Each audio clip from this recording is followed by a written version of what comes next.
कछुआ नहीं, जहाँ पर तुम्हें तुमको तब लगी, यारी समय भगतो श्री राम जय जय राम, मेरे प्रभु राम जय जय राम, करो कल्याण राजा।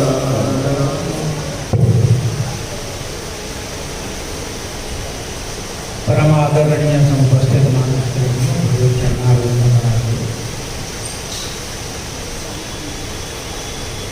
राघवेंद्र सरकार हनुमान जी प्रसन्न है।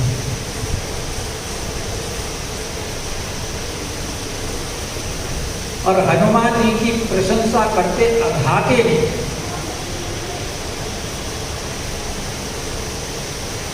अपने आप को ऋणी मान रहे।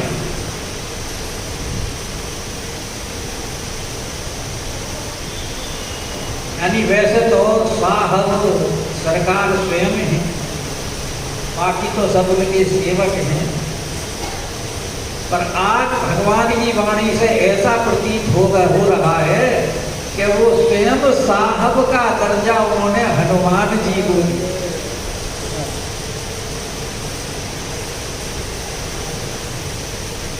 इसीलिए कह रहे हैं कि सुन सोत तो ही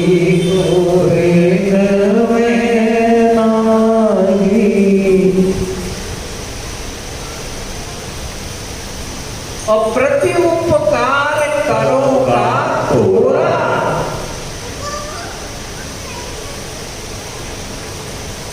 और जब भगवान ने सोच लिया कि भाई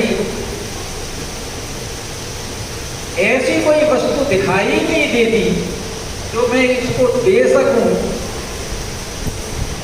तो भगवान ने उनको उठा करके हृदय से लगा करके उनके सिर पर हाथ रख करके सर्वस्व समर्पित कि भाई इससे फालतू अब मेरे पास कुछ देने को है ही नहीं।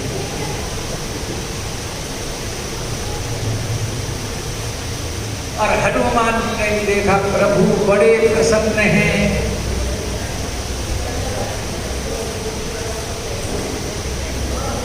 मेरे शरीर सिर के ऊपर हाथ भी रखा हुआ है, अपने आप को ऋणी भी मान रहे हैं। तो हनुमान जी ने बोला बड़ा सुंदर अवसर है।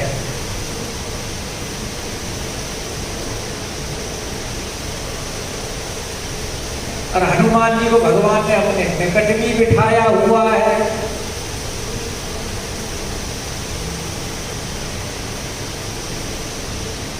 हनुमान जी भी बड़े प्रसन्न हैं। अब भगवान पूछ रहे हैं हनुमान जी को पास में बिठा करके, कल प्रसंग यहीं छोड़ा था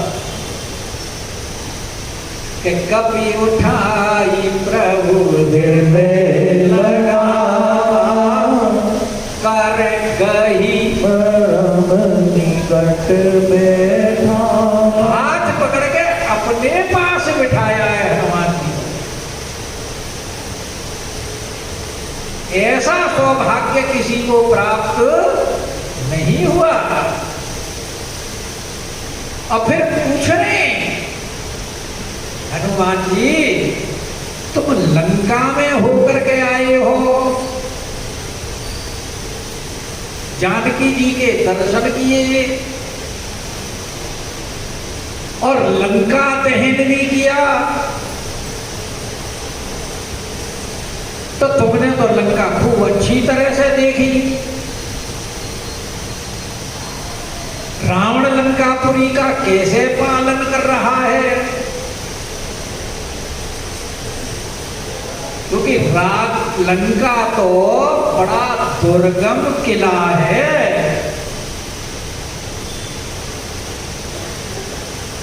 और उस अति दुर्गम दुर्ग को तुमने किस प्रकार जलाया के ही विधि।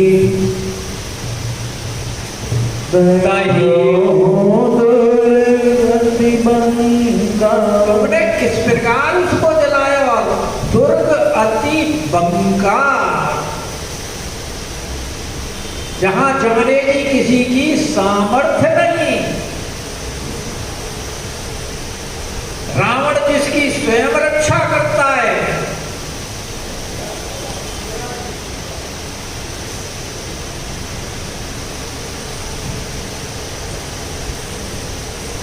इसीलिए तो भगवान ने कहा था कि ऐसा उपकार तो मेरे ऊपर देवता नर मुनि कोई नहीं कर सकता।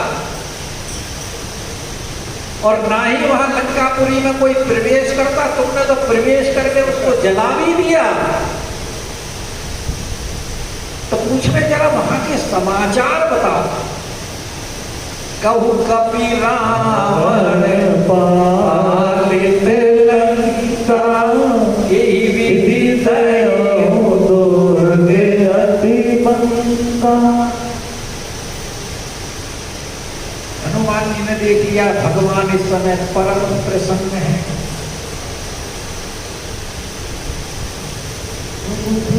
और जब स्वामी प्रसन्न हो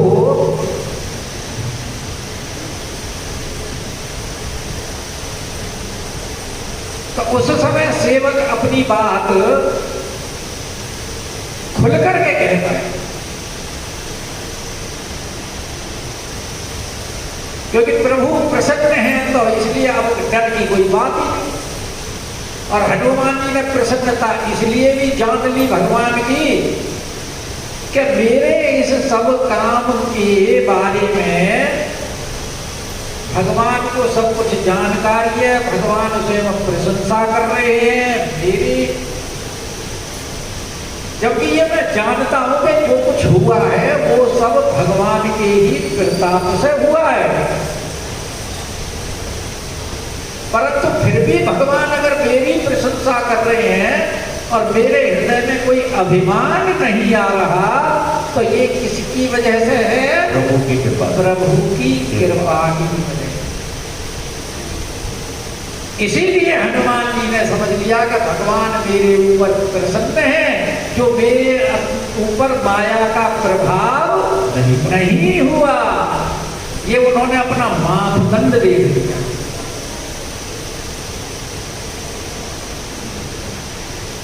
कि प्रभु प्रसन्न जाना हनुमान। अब हनुमान भगवान के प्रश्न का उत्तर देने बोला वचन विगत अभिमान। लेकिन वचन में विशेषता क्या है? बड़ी विनम्रता है। विगत अभिमान,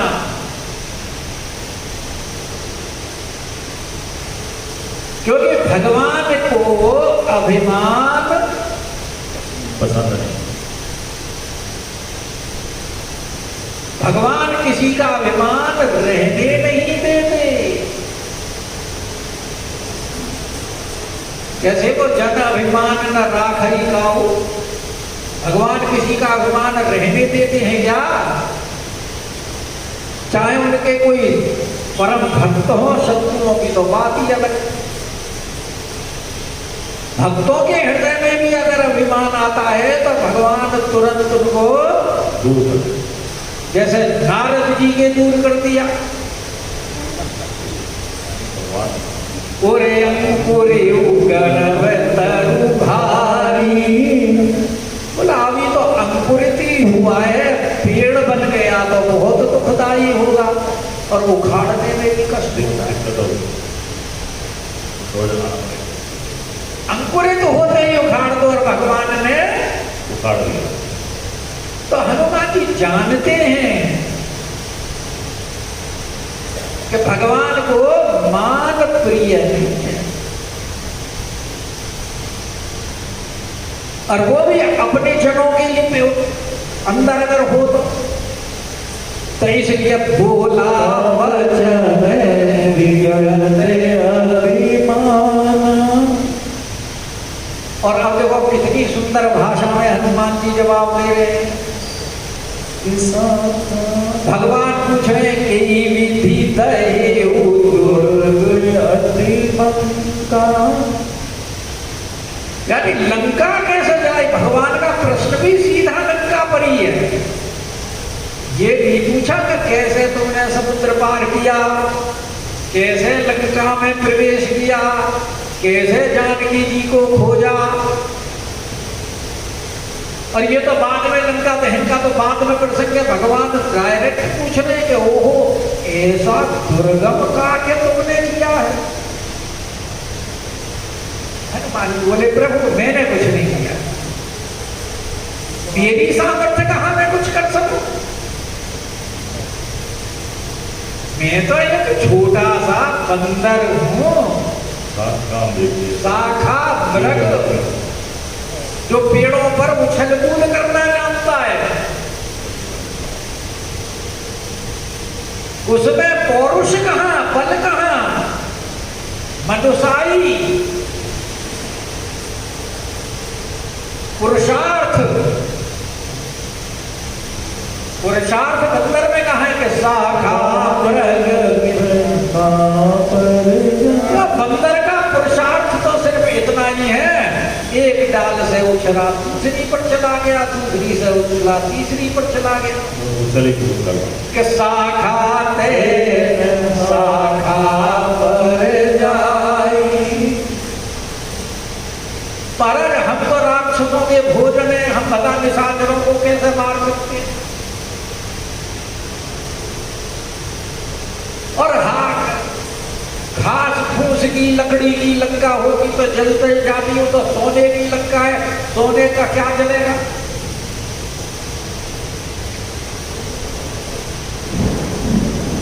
तो प्रभु हमारी ये कुछ सामर्थ्य नहीं है कि आप जो कह रहे हो नाग सिंधु समुद्र का उल्लंघन किया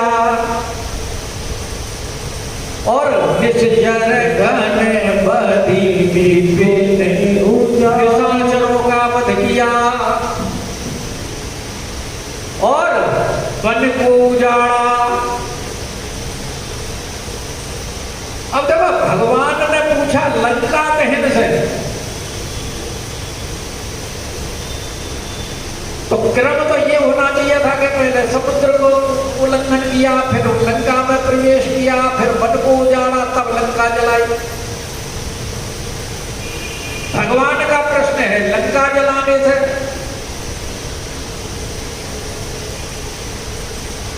तो हनुमान जी कह रहे प्रभु ये जो बात है आपने वो भी ऐसे ही उत्तर में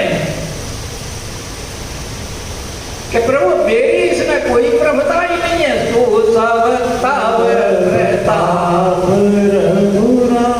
क्योंकि लंका मैंने नहीं जलाई,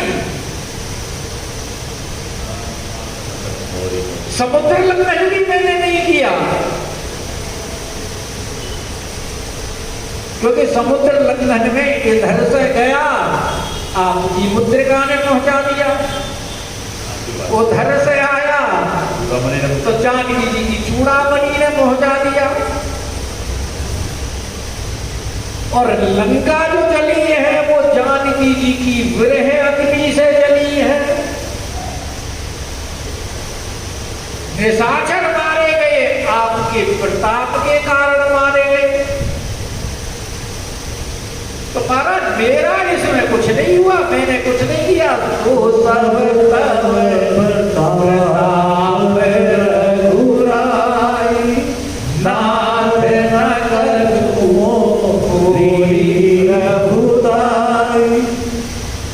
मेरी कहां इतनी सामर्थ्य मैं कुछ कर सकता। आपकी कृपा जिसके ऊपर हो जाए,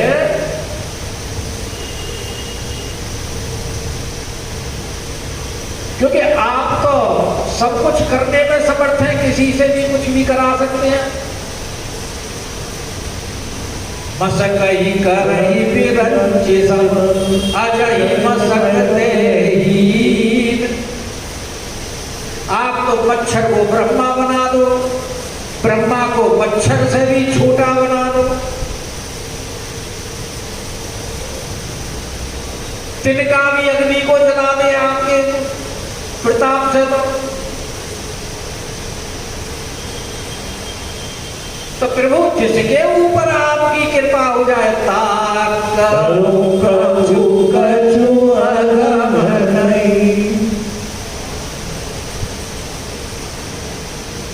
ये तो कोई कृपा हो जा पर तुम्हें अनुकूल। भाई लंकिनी ने यही तो कहा था कि गरल सुधा सम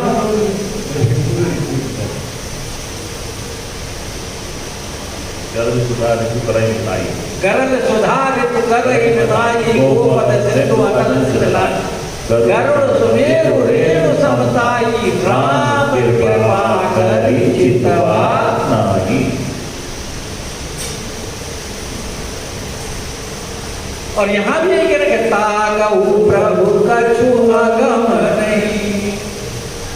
कि ये तो आप मेरे लिए कह रहे हो कि तुमने कैसे किया जगत प्रभु, मैंने कुछ नहीं किया। आपकी कृपा हो जाए जहाँ पर तुम्हें अनुकूल।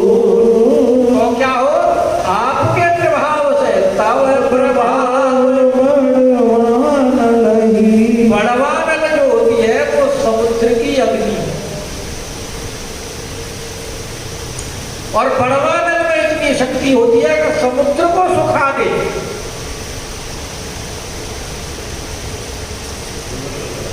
भाई हमारे पेट में भी तो जठराग्नि है, और जब जठराग्नि प्रबल होती है तो जो भी खाए वो सब स्वाद।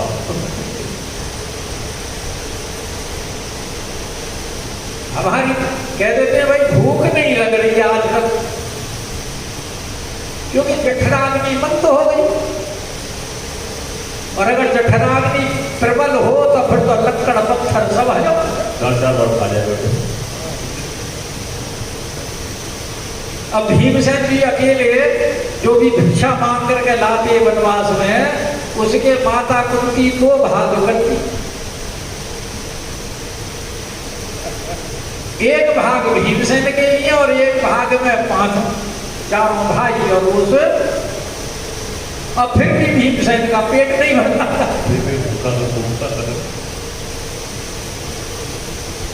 क्योंकि उनकी भी जठराग्नि प्रबल थी।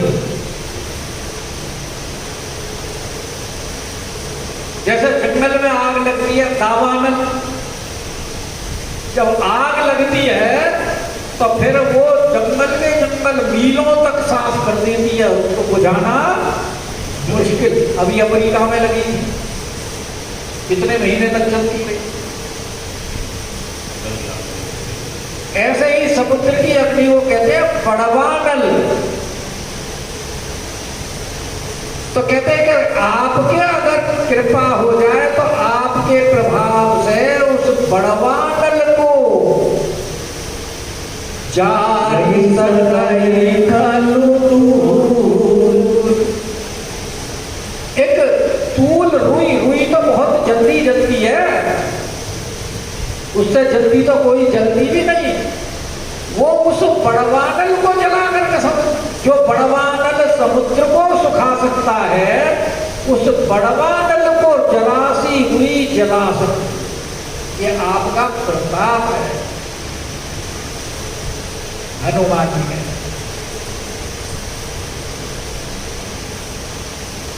अब हनुमान जी की भगवान की वार्ता हुई है। हनुमान जी कह रहे हैं भगवान इस समय हमारे ऊपर बड़े प्रसन्न हैं। और बोले जब प्रसन्न हैं तो अब मन चाही वस्तु भगवान से मांगने का, इससे सुंदर अवसर कोई हो नहीं सकता।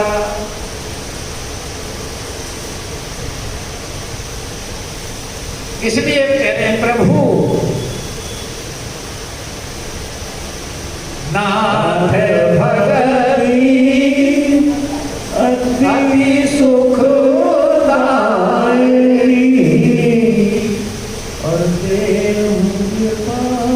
क्योंकि इस समय तो भगवान पूरी तरह से हनुमान जी के ऊपर रीझे हुए हैं, बस में है।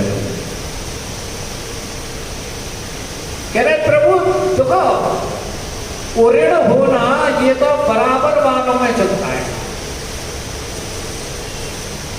आप कह रहे हो ना प्रति उपकार करूंगा तो उपकार का बदला तो बराबर वालों में दिया जाता है।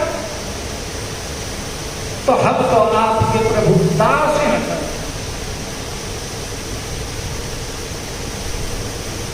और आप कह रहे हो कि मैं तुम्हारे से ऋण नहीं हो सकता। तो प्रभु आप ऋण नहीं हो सकते, आप कह रहे हैं, लेकिन हमारी इच्छा तो कुछ और है मांगने की। अगर वो दे दोगे तो हम तो समझ लेंगे हमें सब कुछ मिल गया। तो भगवान बोले क्या मांग रहे हो?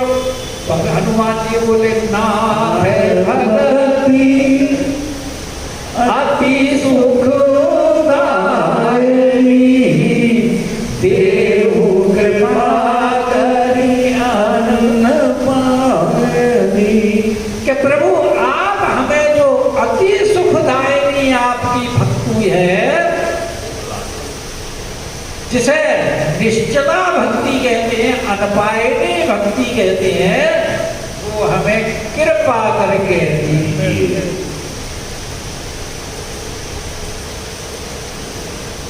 क्योंकि भगवान सब कुछ दे देते हैं, लेकिन अपनी भक्ति किसी को नहीं देते।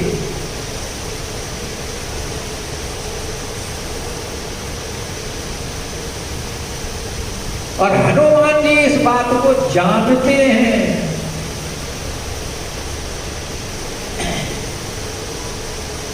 कागभूषण जी को भी भगवान ने सब कुछ देने के लिए कह दिया, वो तो कार्य ज्ञान ले लीजिए, मुक्ति ले लीजिए, रिद्धि ले लीजिए, सिद्धि ले लीजिए, जो कुछ चाहे वो ले लीजिए, लेकिन भक्ति अपनी देन न काई।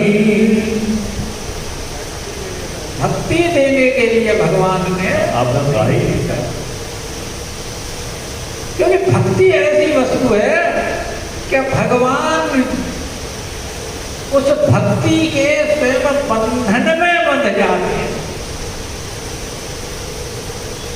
और फिर कहा तो सब भगवान के पीछे पीछे चलते हैं, और जिसको भगवान की भक्ति प्राप्त हो जाती है, भगवान फिर उसके पीछे चलते हैं।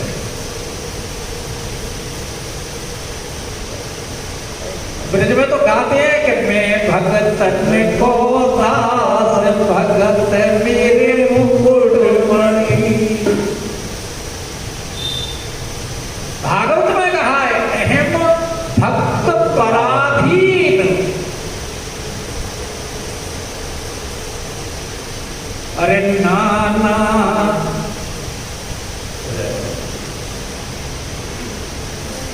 अरे नाना भांति नचायो, भगतन ने मोहे नाना भांति नचायो।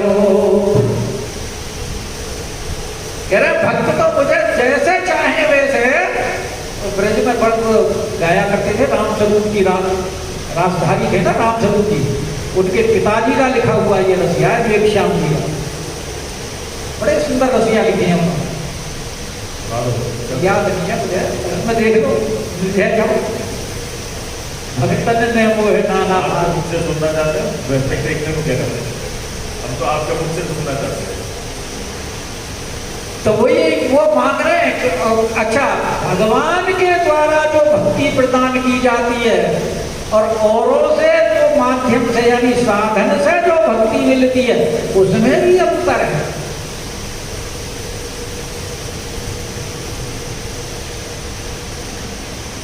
क्योंकि साधन के द्वारा जो आपको धर्म के माध्यम से, जप के माध्यम से, ज्ञान के माध्यम से जो भक्ति प्राप्त होगी, उस भक्ति से भी आदमी माया के वशीभूत हो सकता है, लेकिन जो भगवान के द्वारा प्राप्त भक्ति होती है, उसके द्वारा फिर बंधन में नहीं आता। और रामचरितमानस में ये प्रमाण है कागभूषण जी का। लोमश ऋषि ने भक्ति दे दी, लेकिन भगवान की जब वो अजय लीला देखी कि ये ब्रह्म झूठन उठा उठा के खा रहे, पीछे पीछे हाथ और आगे आगे और वहां बस में आ गए उस माया के और सारे में फिर घूमते फिरे। और उसके बाद जब भगवान ने भक्ति एकाग्र भुसुंड जी को दी है और फिर कहा है कि अब माया तुम्हें कभी नहीं जाने। इसीलिए सारे भक्तों ने भगवान से भक्ति ही मांगी है। यहां तक कि भगवान शंकर भी बार बार वर मांगो हर्षि दियो श्री राम पद सरोज अन पायनी भगति सदा सत अन पायनी भगति और सदा सत्संग। यहाँ जी यही मांग रहे हैं कि नाथ भगति अति सुखदायनी देव कृपा अनपायनी। अब बिना अभिमान के मांग रहे हैं, विगत अभिमाना। प्रभु परम और जब ऐसे सरल वचन सुने सुनी प्रभु परम सरल कृपानी एवमस्तु भगवान ने तुरंत कह दिया एवमस्तु, ऐसा ही एवमस्तु तव कहे हो भवानी। भगवान शंकर कह रहे हे पार्वती, हनुमान जी पर इतने प्रसन्न हैं भगवान के इधर मांगा और इधर तुरंत एवमस्तु कह दिया। और ये इतना सुंदर संवाद है इनका, इसकी फलश्रुति कितनी सुंदर बता रहे हैं भगवान शंकर के ओमा राम सुभाव ही जाना। कहे पार्वती, भगवान का स्वभाव ही ऐसा है, जिसने भगवान के इस सरल स्वभाव को जान लिया उसे भगवान के भजन को छोड़ करके और कोई भाव हृदय में आ ही नहीं सकता। क्योंकि भगवान का स्वभाव सब नहीं जानते।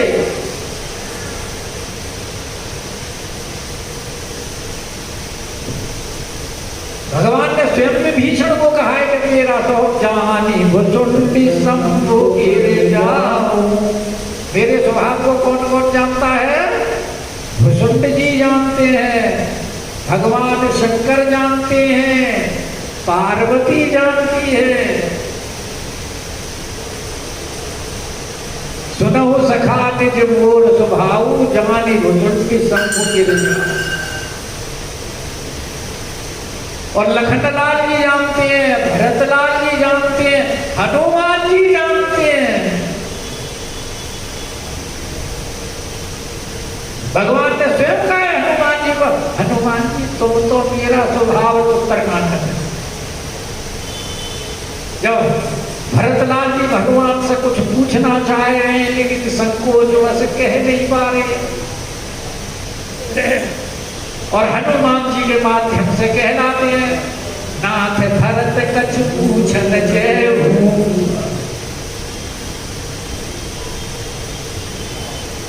तब भगवान कहते हैं कि तुम जानहु कभी मोर स्वभाव, कि मेरे में और भरत में कोई अंतर नहीं है, तुम मेरे स्वभाव को जानते हो। तो हनुमान जी जानते हैं इसलिए उन्होंने ये बात मांगी। तो यही बात कह रहे हैं भगवान शंकर कि ओमा राम स्वभाव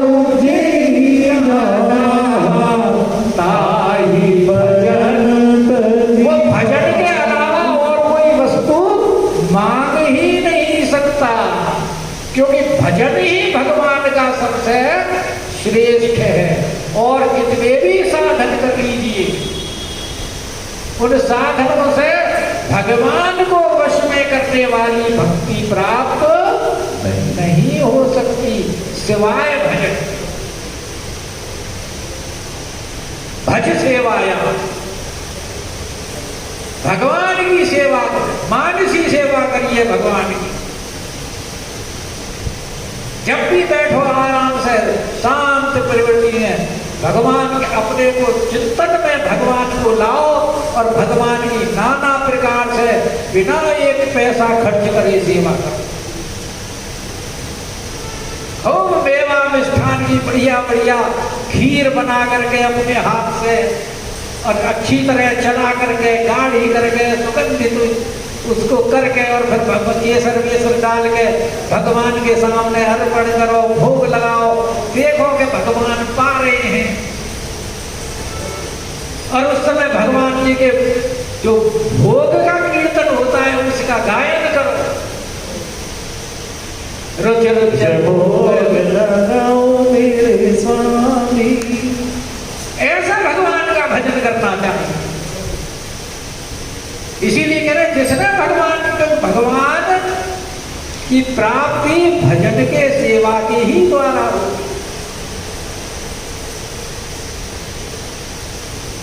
और एक बात कह रहे भगवान कि यह शंकर भगवान यह संवाद, ये जो प्रसंग है, ये जो संवाद है भगवान जी का, हनुमान जी का,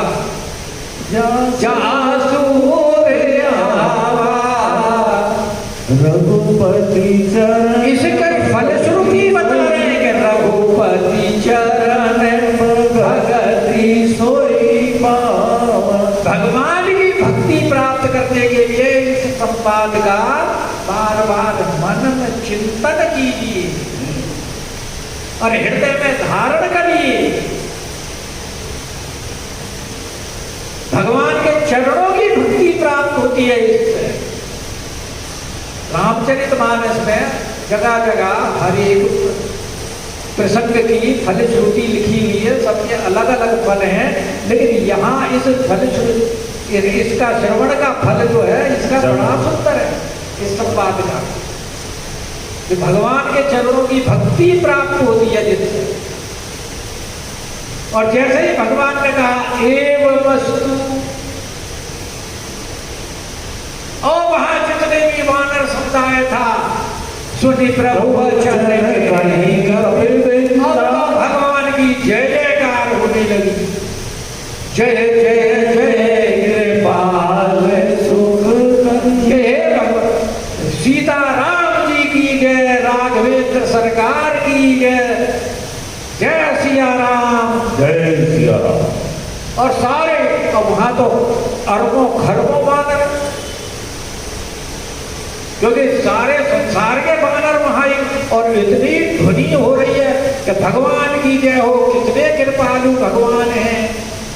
सुख कंदा, कंद वाले मेघ बादल, यानी ऐसे बादल हैं जो सुख की वर्षा करने वाले हैं भगवान। ऐसे भगवान की जय हो। बिल्कुल आए। अब इतना शोर हुआ तो इतना शोर हुआ कि बराबर में भी अगर कोई किसी को कुछ कहे तो सुनाई नहीं देता। भगवान ने तुरंत सुग्रीव को तब रघुपति हालांकि सुग्रीव पास नहीं है, लेकिन उस शोर में सुग्रीव के पास आवाज ही नहीं जा रही, इशारे से बुला रहे हैं सुग्रीव जी इधर आइए, कपिपति ही बुलावा। कोई दूर नहीं है सुग्रीव जी, लेकिन शोर इतना हो रहा है। और बुला करके और वो फिर उनसे कह रहे हैं कान में, जोर से कह रहे हैं ताकि उनको सुनाई दे जाए कि कहा चले कर करऊ बनावा। क्या कहा? अरे भाई अब चलने की तैयारी करो। वैसे तो सुग्रीव जी को जब जानकी जी का संदेश मिला था उसी समय तैयारी करनी चाहिए, लेकिन हनुमान जी ने जब प्रभु से कहा कि प्रभु के जल्दी जीत करके निशाचर को और ले आइए जानकी जी को, तो उस समय भी तैयारी करके चल देना चाहिए था। इसका मतलब विलंब किसकी तरफ से हो रहा है? सुग्रीव की तरफ से। इसलिए भगवान कह रहे हैं कि अरे भाई चलने की तैयारी करो, अब विलंब के कारण कीजिए। अब किस चीज का विलंब है? वेग चलिए प्रभु आए, प्रभु भुज बल खल दल जीत। हनुमान जी ने यही कहा था ना। और उधर जानकी जी से भी हनुमान जी कह करके आए हैं कि भगवान को आपकी सूचना नहीं थी, करते नहीं विलंब रघुराई। अगर उनको आपकी सुधी होती तो अब तक वो आ जाते, विलंब नहीं करते। तो हनुमान जी जो जानकी जी को आश्वासन दे करके आए हैं वो सिद्धियों भी तो इसलिए कह रहे, अरे भाई सुग्रीव अब विलंब के कारण कीजिए, तुरंत कपिन कहुआए सुधीरे। तो बानर समझाए वो क्यों रोके रखा है, चलिए अब हमारे बस की भी प्रतीक्षा करना नहीं है, नहीं कर सकते। और भगवान देखो जो सर्वांतर्यामी है, तो वो तो देखा जिनके इशारे मात्र से सब कुछ घटित हो जाता है, जो असंभव को भी संभव कर दे, जिनकी शक्ति अघटन घटन पटी ऐसी है, वो सुग्रीव को करेंगे अब विलंब के ही कारण कीजिए, तुरंत कपिन कहूं। देवता देख रहे हैं आकाश में कि देखो प्रभु का कैसा कौतुक खेल तमाशा हो रहा है। कौतुक देखी सुमन आकाश से पुष्पों की वर्षा कर दी उन्होंने। बोले क्योंकि अभी तक हालांकि देवता वहां मौजूद थे, जब से भगवान प्रवर्षण गिरी पर हैं वहां खगमृग इत्यादि देश में भगवान की सेवा कर रहे हैं। वो वर्षा ऋतु में भगवान की सेवा करी है 4 महीने उन्होंने। और अब जब समाचार मिल गया जानकी जी का, तब भी देवताओं को इतनी प्रसन्नता नहीं हुई होगी। सानू की अरे भाई राम जी को जानकी जी का समाचार मिल गया तो सानू की पर अब युद्ध के लिए चले तो फिर सानू की। लेकिन जब भगवान कहते लगे कि भाई चलो जल्दी, तब देवता बोले हाँ अब हमारा काम, अब शुरू हो गया हमारा काम। तो इसलिए कौतुक देखी अब उन्होंने पुष्प वर्षा, क्योंकि देवता तो बड़े स्वार्थी है ना, बिना स्वार्थ के कोई काम नहीं करते। इसलिए अब नभ से पुष्प वर्षा करते हुए और नभते पवन चले सुर अब अपने अपने घर को आकाश मार्ग से पुष्प वर्षा करके चले गए। अब हमारा कार्य होने जा रहा। अब देवताओं को जाने दो, हमारी कथा आगे कि कपिपति के बुलाए आए दूध